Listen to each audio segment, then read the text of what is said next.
I'm Frank Stritter. I'm a retired faculty member from the University of North Carolina at Chapel Hill and a U.S. Army veteran.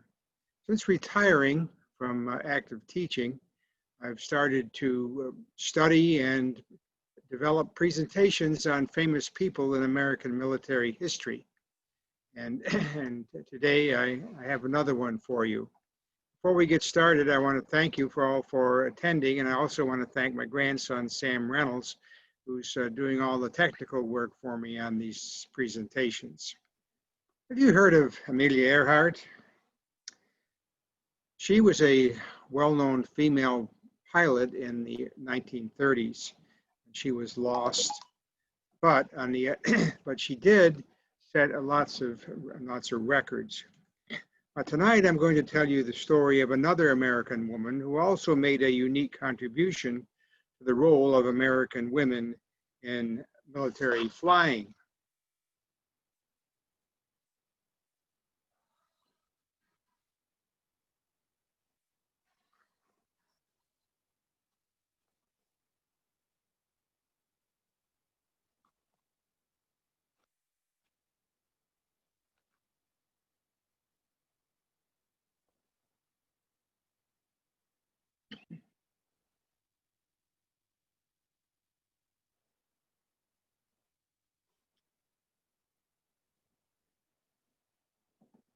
American women have been subjected to discrimination over the years, from voting to wages to military service, just to name a few.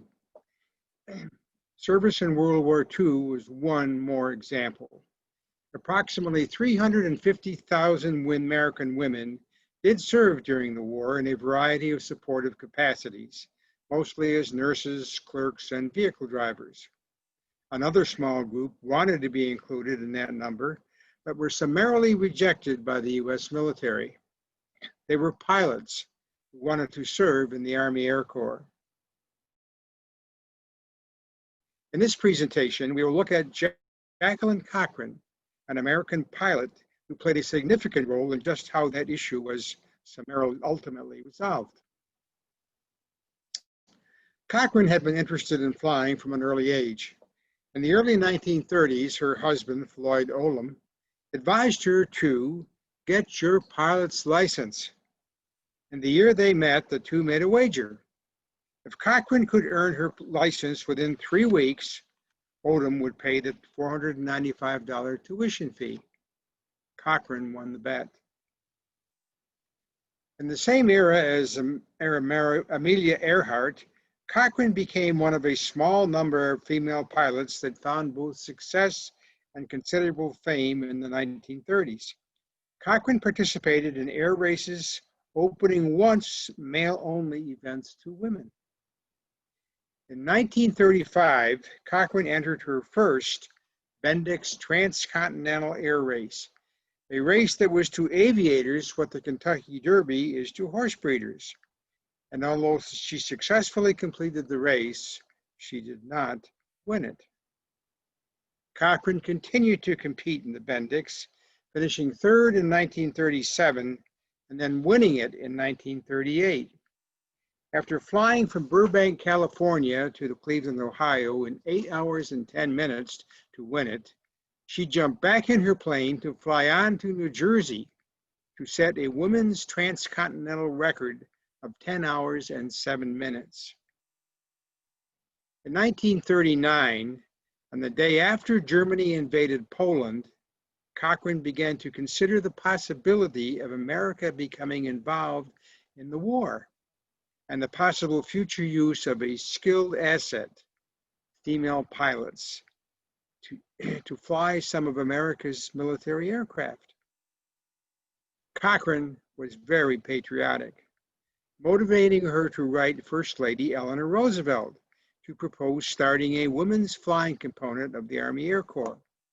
She believed that qualified female pilots could perform non-combat aviation jobs, thereby releasing male pilots for combat. Mrs. Roosevelt was impressed. She was very supportive and forwarded Cochran's letter to the War Department.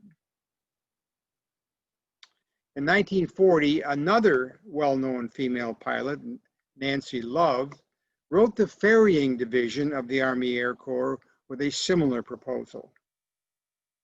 General Hap Arnold, chief of the Army Air Corps, was the individual who had to be convinced that female pilots were the solution to his pilot shortage. And although he was receptive to the idea, he was not able to win support for either proposal. Most of his male colleagues were either just skeptical or flatly believed that women were not capable of flying military aircraft. While Arnold rejected the two proposals, he did promise leadership if anything were to develop later in the future to Jackie Cochran. Arnold knew that women at that time were contributing successfully to the RAF's Air Transport Auxiliary, which we'll call ATA, in England. So he suggested to Cochran in late 1941 that she take a group of female pilots to England to see what and how the RAF were doing with their female pilots. Cochran agreed, and then arrived in England in April 1942 with 25 hand-picked American female pilots.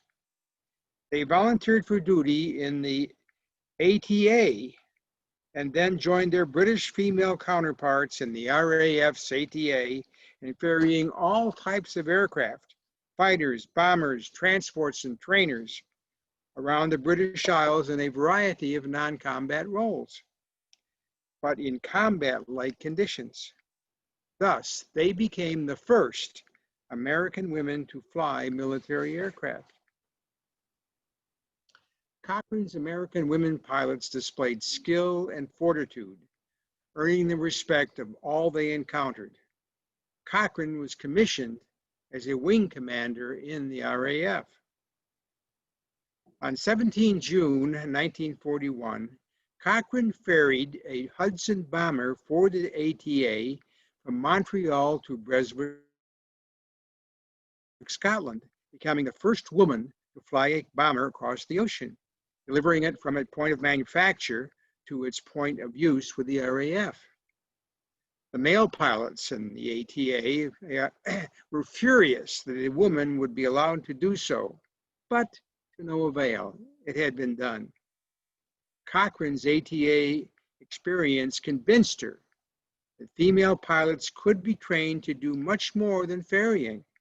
She continued to lobby General Arnold to create flying opportunities for female pilots in the American Army Air Corps.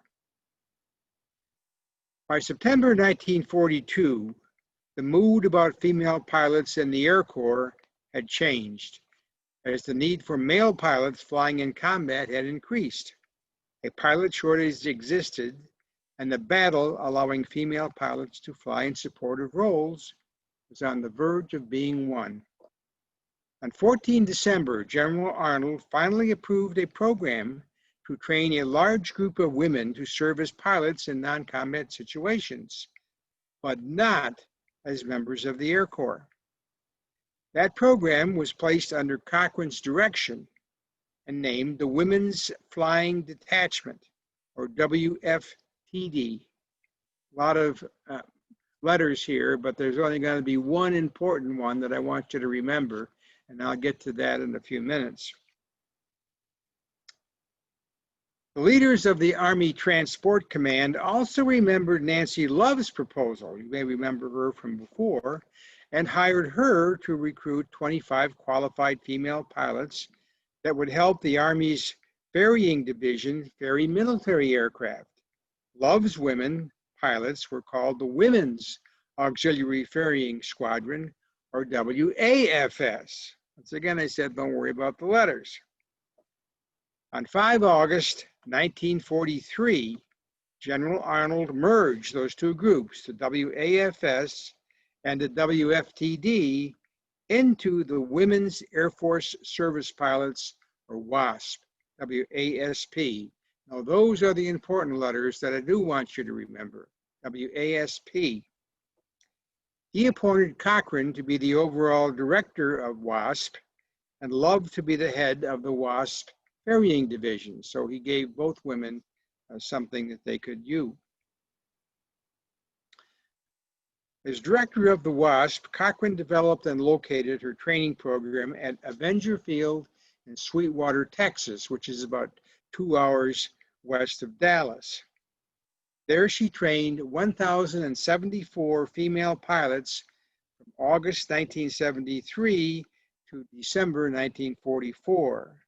Her students affectionately nicknamed Sweetwater Field Cochran's Convent. The first graduates of the WASP training program were assigned to the Transport Command and ferried new planes from factories to points of embarkation all over the world. And here you can see a variety of the different graduates of her program involved in their work.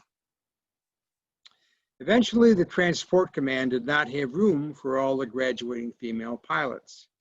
In response, Cochran announced to all Air Base commanders that the WASP would now accept any job, Cochran called them dishwashing jobs, that they could do and thereby relieve additional male pilots for combat duty. Her offer was accepted by many of the base commanders, and the WASP was then asked to fly every type of plane in the Army's arsenal, serving as flight instructors in aircraft or link trainers, towing targets for cadet fighter training, transporting military personnel in cargo and transport aircraft, and flying engineering test flights. They flew whatever and whenever was asked of them. In September 1943, a bill was introduced in the House of Representatives by one representative to give the WASP separate military status in the Air Corps. The War Department, however, opposed such a move, preferring that women not be organized into a separate women's flying corps. The bill was defeated, and in June 1944, another very similar bill was also defeated. Consequently, the WASP then continued to be considered as federal civil service employees attached to the Air Corps, and as such did not, unlike their male counterparts, receive any military benefits. Now listen to this. Each WASP pilot received $150 per month while they were in training and $250 per month while on active duty. They paid for their own uniforms, lodging, and travel to and from home. They even had to take up a collection to transport bodies of WASP pilots killed in the line of duty to their homes for burial. And they also had to pay for their own funerals. Those who had served in the WASP received no veterans benefits or recognition for their service. In late December 1944, Cochran became frustrated and delivered an ultimatum to General Arnold to either commission the female pilots in the Air Corps or disband the WASP program. By that time, the Air Force had developed an excess of male pilots, so General Arnold, who actually did favor military status for his female pilots, came to believe that the crisis that had created the need for his female pilots had passed. On 5 August 1944, he announced that the current class of trainees would be the WASP program's last, and ordered that the WASP be disbanded by 20 December. At that time, he did tell them, "You and more than 900 of your sisters have shown that you can fly wingtip to wingtip with your brother pilots. If ever there was any doubt in anyone's mind that women can become skillful pilots, the WASP has dispelled that doubt. We know that you can handle our greatest fighters, our heaviest bombers." Women like Jane Strong here made up the membership of the WASP. She's a typical one. She and her comrades were tough pilots who could really do it all. You see here, they flew anything from trainers to bombers. Of the 25,000 women who had applied for WASP training, 1,074 graduated from Cochran's Convent and then flew over 12,000 planes over 60 million miles. Only 38 WASP pilots were killed in the line of duty. WASP member Margaret Boylan actually said in Cochran's autobiography, "The Women's Air Force Service Pilots Program really proved something. It was a marvelous period of history made possible by Jackie Cochran." When you consider how competitive that woman was, it's absolutely amazing. Among the many obstacles that Cochran and her pilots overcame was the belief amongst males that a woman's flying ability was affected by her menstrual cycles. They proved that untrue. On 21 May 1945, General Arnold presented the Distinguished Service Medal to Cochran for her service to the country in directing the WASP program. Her award stated that she was the first female civilian to receive the DSM, which was then the highest non-combat award presented by the U.S. government. On September 1948, after the Air Force became an independent branch within the Department of Defense and separate from the Army, the Air Force asked Cochran to join the Air Force Reserve as a lieutenant colonel. She was promoted to full colonel in 1969 before retiring from the Air Force in 1970. She was the first female pilot in the U.S. Air Force. During her career in the Air Force Reserve, she received 3 awards of the Distinguished Flying Cross for various achievements that she completed from 1947 to 1964 while she was in the Air Force Reserve. Cochran's flying exploits did not end after the war. Encouraged by her friend, General Chuck Yeager, in this photo, who was the first pilot to break the sound barrier, Cochran and Yeager tried to borrow an F-86 from the U.S. Air Force, but were refused because military aircraft were not available to civilian and especially female pilots. Now, Cochran was in the Air Force Reserve and was not on active duty. So, Cochran and Yeager went to Canada and borrowed one from the Royal Canadian Air Force on 18 May 1953. She then flew it at an average speed of 652 miles per hour, becoming the first woman to break the sound barrier. General Yeager flew as her wingman the entire way. In 1961, while working as a consultant for the Northrop Corporation, Cochran set a series of world speed, distance, and altitude records while flying a T-38 Talon supersonic trainer. These world records were primarily responsible for Cochran being invited to serve as a consultant to NASA in 1961. In 1964, at age 58, she was now allowed to fly a U.S. Air Force Lockheed F-104 Starfighter as a colonel in the Air Force Reserve. Cochran became the first woman to fly at Mach 2, which is twice the speed of sound, and also she helped to clear the Starfighter's reputation as a dangerous aircraft, and you can see her with the Starfighter. Cochran died in 1980 at age 74, and she was buried in Coachella Valley Public Cemetery in California. You see her grave in this photo. All WASP records were classified and sealed for 35 years after the end of the war. So WASP contributions to the World War II effort were inaccessible to historians. Finally, in 1977, an Air Force press release erroneously stated that the Air Force was just then training the first women to fly U.S. military aircraft.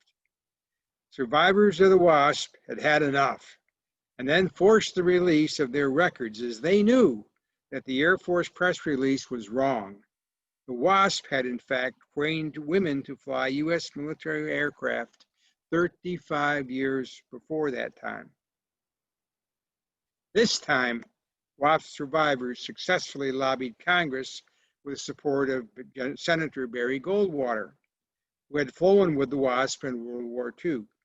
The legislation he introduced authorized service in the WASP to qualify as active duty and granted former WASPs veteran status with limited benefits.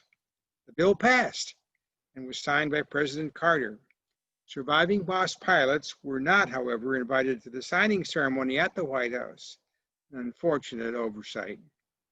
Honorable discharge certificates were issued to former members of the WASP in 1979.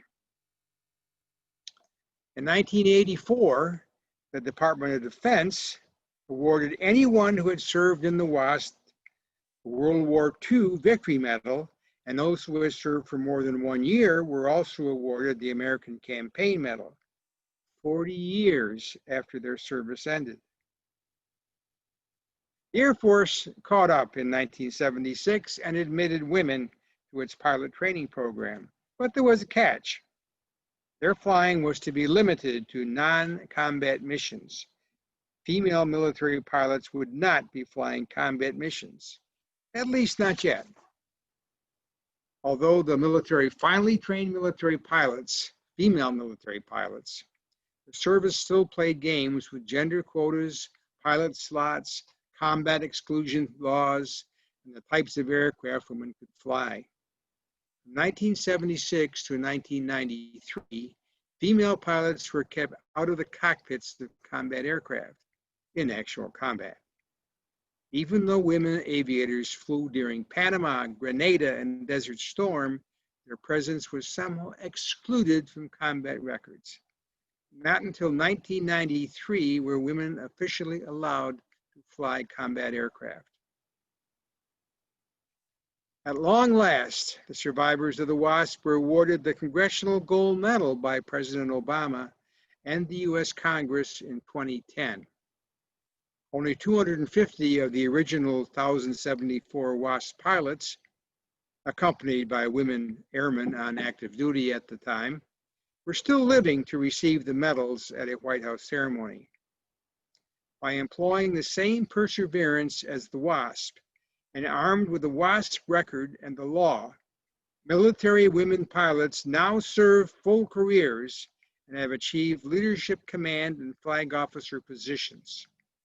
Thanks to the WASP and the leadership of Jackie Cochran, they did not have to prove again that women as a gender could fly on an equal basis with their male counterparts. A PBS documentary about the WASP aired in 2014. It was very well done. And a very good book about them was published in 2016. Jackie Cochran was indeed a trailblazer, and female military pilots have a lot to be thankful for. At the time of her death, no other pilot in aviation history, male or female, held more speed, distance, or altitude records than Cochran. She was the first woman to exceed Mach 2, to land a jet on an aircraft carrier, and to pilot both a bomber and a jet across the Atlantic. For those, and among other feats, she was nicknamed Speed Queen. As we celebrate the 100th anniversary of the 19th Amendment, that granted women the right to vote, we must also recognize that no one did more to equalize the status of women in flight than Jackie Cochran. So thank you, Jackie. And thank you for attending. I hope you have enjoyed this presentation tonight and hope you'll come back in the future. We'll have more. Actually, I'm calling this little series now Unsung Heroes of World War II because they represent a